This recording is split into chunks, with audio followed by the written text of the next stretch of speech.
Welcome to today's episode of I Get It. Today we're talking about something kind of trendy, which usually means Wes Wages doesn't really know much about it. Yeah, and in fact, when you mentioned this to me yesterday, Yeah. had no idea Yeah. what you're talking about. So we're diving into cancel culture and anything like modern or new. You explained it to me when you cancel somebody out. Yes. And so Seems real complicated. I'm a little worried that the topic today is going to turn controversial. I don't know. I have some pretty bold statements and thoughts about it. So I'll let you know. Don't cancel me out after today's episode. Here we go. Welcome to I Get It, a podcast for the modern woman who doesn't want to live mediocre. We're balancing babies on our hips, typing out that important email, and flipping pancakes at the same time. Not to mention, keeping things steamy with our husbands right before we put our face mask on for the night. It's not easy, and you are not alone. I'm your host, Tira Wages, and I get it. Thank you all for joining us today. I am so excited to be here. I am your host, Tira Wages, and this is, my number one human who has worked. He has not stopped working now for 24 hours, just ripping a ceiling apart. He literally just went home, took a shower, and came here to record this for me. So the I'm hardest tall. working man I know. My height actually came in handy. I was pulling all the nails out, Yeah. earlier, and it was real easy. And I was just thinking, I'm real glad I'm tall. Tallness, he's 6'5", Yeah. size 16 shoe, but his name is Wes Wes Wages. Yes, thank you, bub, for being here today. Thank you for being here. Anytime. Let's talk about canceling, which I still don't understand. Yeah, we are going to dive into that. But first, I just wanted to point out on here, if you're watching live, I have neon fingernails. Never in my life have I done this. I always go for ballet pink, and now I'm like spring break 2002. Not even like in high school you didn't have that? No, Really? never in my life. And so I've noticed today, talking on Instagram and stories, I'm like talking with my hands a lot. You feel judged? No, I don't feel judged. I just feel very like expressive. So if you're watching on YouTube today, if I get a little like handsy with you, just ignore me. Next week I'll be back to normal with regular fingernails. I don't know. This is a little fun, so we'll see what happens. I say keep with the handsy. Be a little handsy. You want a handsy woman, don't you? Sure. Yeah. No, I'm not sure how to respond to that. And yeah, so like Wes had said, we are talking about cancel culture today. And I'm going to start by defining what that is in case some of you are like my husband, Wes. You define it and I'll clarify. How's that? Well, I asked him yesterday, do you know what cancel culture is, or whenever? And he was like, no clue. So it is a boycott of a person, usually a public figure or celebrity, but it can also apply to regular people. It is public shaming of a person. And it's typically done because they have either made a comment or they have done something typically racial or homophobic or something like that, but they've done something that is offensive to either one or a group of people. I just thought of the best example. Okay. Maybe not the best, but Roseanne.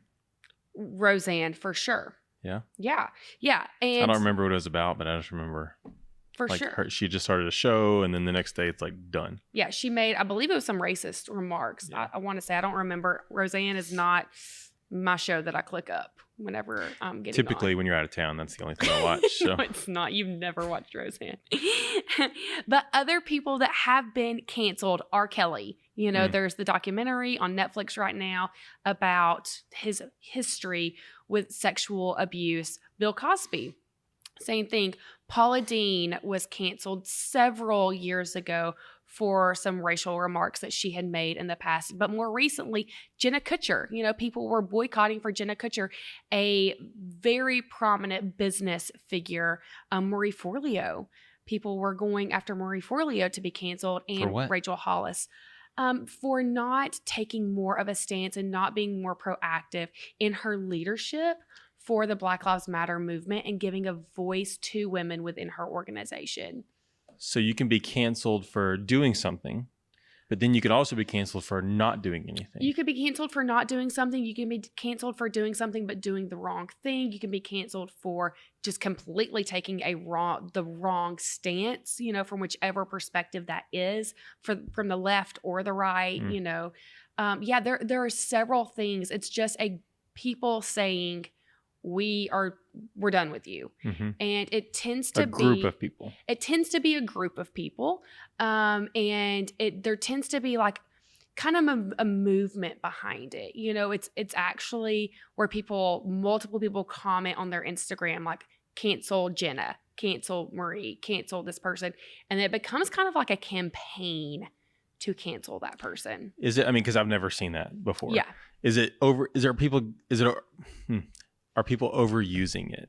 Like, so are people just saying, oh, Tira didn't go to get her oil changed at the auto dock, so cancel her.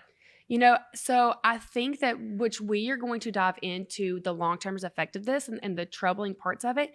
And some of the things are very serious issues like R. Kelly, sexual predator, and those types of things. But what's happening is we're seeing in the much younger group, like teenagers that are on social media, they are doing it towards other people in their generation for, I'm going to say, minor infractions, for and obviously things. A smaller group like a middle school or high school. Right. But what that does to that person's self-esteem, to be canceled is detrimental, to a 15-year-old, because she didn't like the right post or she posted the wrong thing. I read a few different articles from teenagers and what they were canceled over. And it was very small, like finding out she liked somebody's boyfriend or things like that. And so just that terminology. Cancel it, girl. Yeah, that verbiage is very, very damaging when not used correctly. And really at any point it's damaging, which is the point of it. The people that are saying that, they're saying it with the goal to hurt someone else. Mm-hmm. And so we are going to talk today. I'm actually going to be kind of vulnerable and share some of the things that I have done in my past that would cancel me. We're also going to talk about when canceling is okay, how to decide if you should cancel someone, and what the long-term effects are. The word just is funny to me. It is funny, and I know we're saying it like 1,000 times. I've only heard this in the last, 24 hours. It was just funny. The word is just like, let's cancel someone, Right. It makes it feel like, I think it's just because like reality TV, and I don't know if it started because like a reality TV show, there was someone there like, cancel that show, and that's where the phrase came from. I'm not 100% sure, but that's where it's come from. And yeah. And, it's interesting because some of the things that are coming up now are things that have happened decades ago or a decade ago. Yeah, that's interesting. Yeah, I'd love to tell a bit more about that. Some of these things, those people should be held accountable. Like, I don't care how old you are. If you have sexually abused someone, it doesn't matter if it was one person or 10 people, you should have accountability at any point in your life. But then I do also think that there are other areas that people can grow. So much has changed. So much has changed even in the last month, educationally, and over the last several years, that people have had the opportunity to grow versus a decade earlier. And so we were watching Just Mercy this weekend. And great film. Excellent. If you haven't watched it yet, it's free on Amazon Prime until July 1. But even if you miss that mark, pay for it. It is worth you paying, especially because they offered it for free for so long.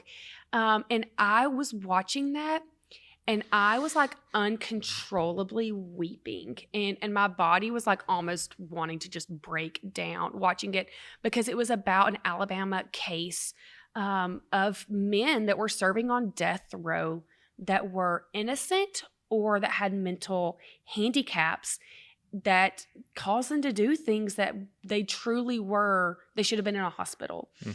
And it took me back to being in 6th grade. And I can remember just like being in my classroom and just so adamant of like, yes, we should have the death penalty. Yes, if these people have killed someone, we should kill them. Yes, like they deserve to die. However they did it. Like so passionate about the death penalty. And then watching this movie the other night and just realizing that we're talking about a group of people that have had zero representation, that have had zero help, that had, this is what's mind-blowing, that had witnesses, like 25 witnesses showing that they were innocent, and the courts didn't listen to them solely based on the color of their skin. And so seeing that perspective of it, oh my, it hurt me so bad to know that I ever had that perspective at all. You know, and I know that I was young. I was in 6th grade. I probably had that perspective until I was older. I don't remember, but that I ever even thought those ways, you know, and now I know better.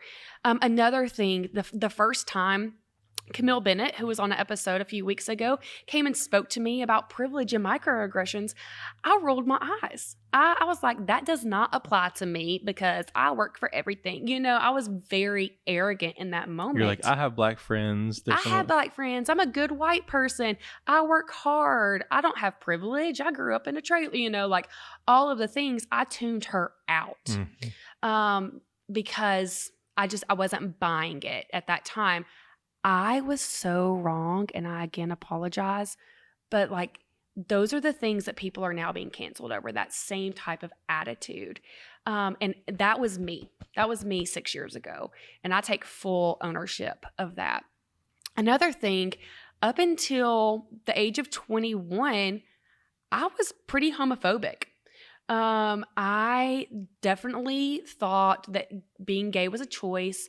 I believed that, you know, people should be held to my standard and my own, like I'm a Christian, and so I'm called to be heterosexual, and so everyone should be heterosexual and all of those things. And I definitely, I'm sure I've made remarks. I can't specifically remember, but I know that I have. Until I had a very, very close friend who was outed by someone else. It was not their choice to come out. And I watched their struggle and the amount of money they spent on therapy trying to change. And it just changed me. I realized in that moment that they were born, like, and I believe that with my whole heart. And I won't say that for all gay people with the culture that we're in, but I do believe that there is a large percentage of our gay population that were born gay. And some of y'all right now, y'all are like, canceling you just for making that statement. But that is what I believe. And I would love to have a conversation with you about that if you disagree with me. And it's okay to disagree with me. But I've made those remarks, you know, and so I have been on the side of things that now many people are saying no. You know, you said that, we're done with you. You made those comments, we will not listen to you anymore. And I've seen the I just want to say, like, I think that's ludicrous, right? When in college, I thought it was pretty cool. One of my professors required us to get on Twitter. I guess Twitter was big at the time. I mean, it still is to a certain group. Required us to get on Twitter and follow 5 people who disagreed with our what's the word? Yeah, just stance. Just ethically that we, or morally that we disagreed with. Yeah. And I thought that was really smart. You know what I mean? Saying, hey, I'm actually going to learn a little bit more. Because so often we're just so close-minded because of the way we're brought up. For sure. Whatever our parents think, we're going to think the same thing. Right. And I think there's so many, especially, I don't want to say especially in the South, but I just feel like so many people are like, whatever mama and papa say, it's true. Right. You know what I mean? Right. And you get to a point in your life where you say, oh, wait a minute, like they're human beings, they're broken. Yeah. Maybe not everything they're saying and doing is Bible, you know? Right. So it comes to a point where you get it. So I think it's just really good to challenge your mind to say, oh, this person may disagree with me on that. And that's okay, because I don't have to believe what they believe. Right. You know, I can have my own view. Right. But I can still listen. For sure. And love each other and have the common ground on the things that you do have common ground on. Mm-hmm. Yeah, I think that's a really cool assignment that your professor gave you. Yep. And so realizing now the changes I've made in my own life, and again, exactly with what Wes said just then, I'm not trying to get you to come to my side about every issue. You know, like that's not what I'm sitting here doing. I'm sharing things that I used to believe that I have since changed my mind on. And I have seen the changes in myself. And so who are we to say that someone 3 years ago that made a comment could not grow and become better? And so now let's talk about when then is it okay to cancel somebody? When is it okay to say, okay, I'm done with you, and what that should look like? So I think that it is okay to cancel when someone has personally done something that attacks you. When it is something specific for you, at that point, it is okay for you to separate yourself. And I just want to clarify. So when you say cancel, is this is it strictly through social media? Because no, if you were to say Wes, I'm canceling you because you didn't make me breakfast this morning. Yeah. Right. That's just you and I. It's I'm like, okay, cool. Right. But it doesn't mean anything unless you post about it, right? Yes and no. And so I'm viewing canceling now, I think that we need to get away from the whole social media movement about it. I think that is so damaging. But I think that people can even just do this to regular people, and by canceling, I'm viewing this right now as I'm cutting you off. Mm-hmm. I'm going to have nothing to do with you anymore. I'm not going to shop at your store anymore because I don't align with what you are producing. Mm-hmm. And so if I draw that line where they have done an attack on you, whether it is on the color of your skin, it is on your gender, it's on something that you identify with, then I could consider that a personal attack against you. Mm-hmm. So that is when I think that is okay. I still do not think marketing campaigns and movements against those people that have done things in the past are okay. And that's what I was going to say next. I think it's important for us to look at a group or an organization as a whole. So when we're debating, okay, where do I stand with this organization? Okay, they don't align with me in this area. How does that damage me personally? Yes or no? Okay, no, it does not. It's still not something that I align with, but what are they doing for humanity? I try to look at the big picture and not one comment or one thing that a person does. And also, have we seen change, or have we seen ownership of mistakes? And so Jenna Kutcher, who is a very, very popular business blogger, podcaster of the Gold Digger podcast, she in 2017 made some very privileged racial bias remarks, and since then has done a lot of work to have growth, and a lot of people are angry at her for something that happened in 2017, and she's come out and apologized, but they're still saying your apology is not good enough. And so at what point can we just accept somebody's apology? At what point did an apology no longer become good enough by someone's standards? Yeah. And so, but by her stepping out and taking that ownership and saying, I was wrong, I've learned, and this is now what I'm doing moving forward, I can continue to support that person, and another influencer that I followed when all of this happened right after George Floyd's murder, how she was handling things was bad. It was really bad. And she is my favorite influencer. And I told Wes, I was like, I think I'm about to have to unfollow her, even though she's my favorite, because she is handling this so poorly. But you didn't. But I didn't, because I wanted to see what she was going to do.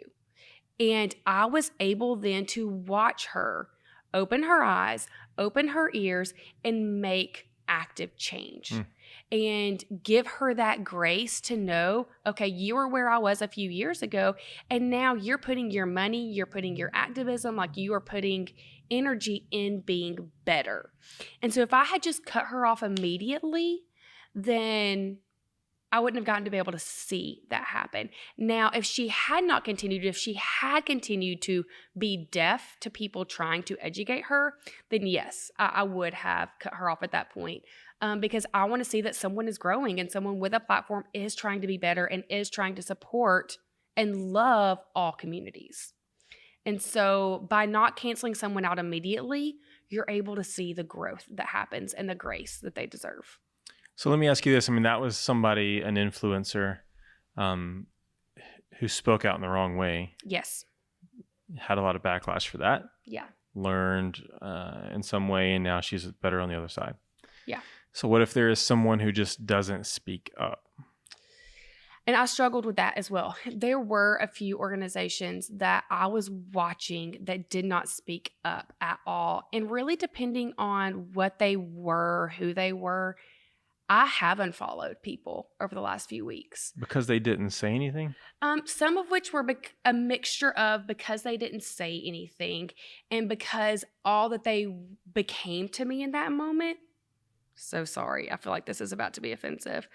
All they became were white women flaunting their stuff. Which is, it's a business, it's right? It's a business, and that is fine, but I just don't have space for that.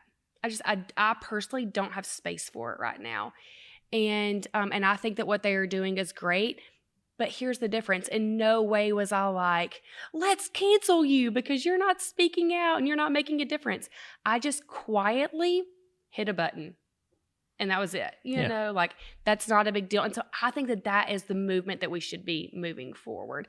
If you don't like how someone is handling something, there's a very easy button to press instead of creating a marketing campaign to ruin someone's life.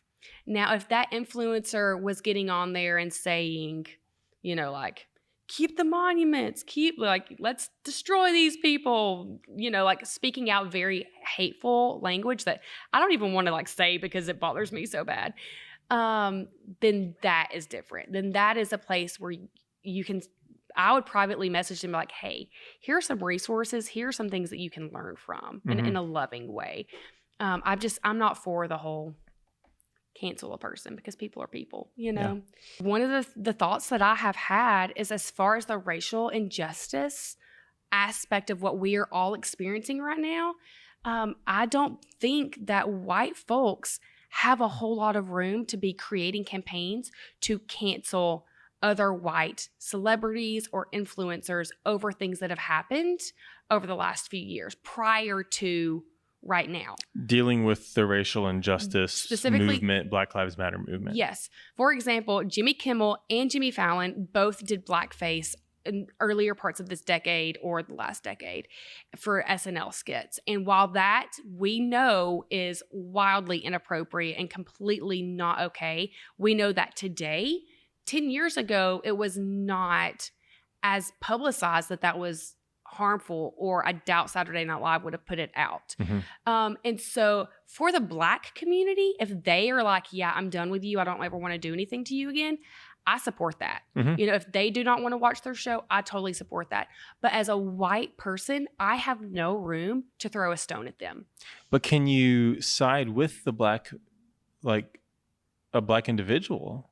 Yes, but you can side with them and say, yeah, I see what you're saying. But you can't hashtag cancel Jimmy Fallon. I have no room to hashtag cancel Jimmy Fallon because I don't know. Because I think that like that, and I don't know this because I'm not Black, but I would feel support from my white allies. Yeah, but I have no room to do that. I have no room to say cancel you when just in 2014, I had a Black woman sitting in front of me sharing her life. And I was like, homegirl, I don't buy it. I have no room to say anything. And so no, as a white person, I don't think that I could publicly speak out to cancel him without the expectation of other people also doing that to me. And so I think that is the difference right now. I do think that today, if Jimmy Kimmel came out today in blackface, then yeah, as a white person, I can say, I don't align with that. And in fact, our favorite ice cream store in Huntsville was just shut down. The franchise took away their ownership because they spoke out on Facebook within the last few weeks with racist remarks. And as much as I hate that because I love that ice cream, I can support that. Yeah. Even though it's our favorite ice cream, we're going to have to drive a lot further. It's like, yeah, they should be called out for that in the drastic measures. Because in today's climate, if you are listening to this podcast, you really don't have an excuse to not open your ears. You know what I mean? And to recognize what is happening in the world. If you are still living under a rock, then you're behind. where 10 years ago, we didn't have the dialogue. We didn't have the education. We didn't have the books and the resources that we do today. That doesn't mean it wasn't painful for our Black community then. That doesn't mean that. But it does mean that as white people, we now know better than we did 10 years ago. So there has to be a level of grace. Which brings me to my next point, is if we want vulnerability, if we want people like I'm talking about on Instagram, I don't want to see the fluff right now. I don't want to just see the beauty in everything right now. I want vulnerability. I want realness. And I hear from other women that we want it too. Then we need to extend more grace. Because if people are so afraid of doing it wrong, they're so afraid of speaking out and getting it wrong, that it is easier to be fake than it is to be real. I spoke about Rachel Hollis on last week or the week before's episode, who said we were struggling in our marriage for 3 years and now we're getting a divorce, and it shocked 1 million people who followed her. And it's because during that season, she was so afraid to be vulnerable about the hardness of what she was experiencing, because we are so short to just cut you off when you get it wrong. Oh, you're struggling? I'm done with you. If I had stopped following that influencer when she messed up that first time, that's not me giving her grace. It's me waiting to see if she's going to get it right while I see other women stepping in and educating her. Is she going to listen to them or not? And she did. And I think it's super important, if you don't see anybody else stepping up and educating them, you do it. You do it. Yes. And I had planned, I had thought about, because she's someone I've met multiple times at this point. I've sat next to her. She knows who I am at this point. Not Rachel Hollis. It's not Rachel Hollis. Rachel does not know who I am or care. And so, yeah, I would have felt comfortable saying something to her. And, but we're saying we want real. But then when somebody shows you a mistake or they show you a struggle, today's society, we're like, you're out, cancel, I'm done.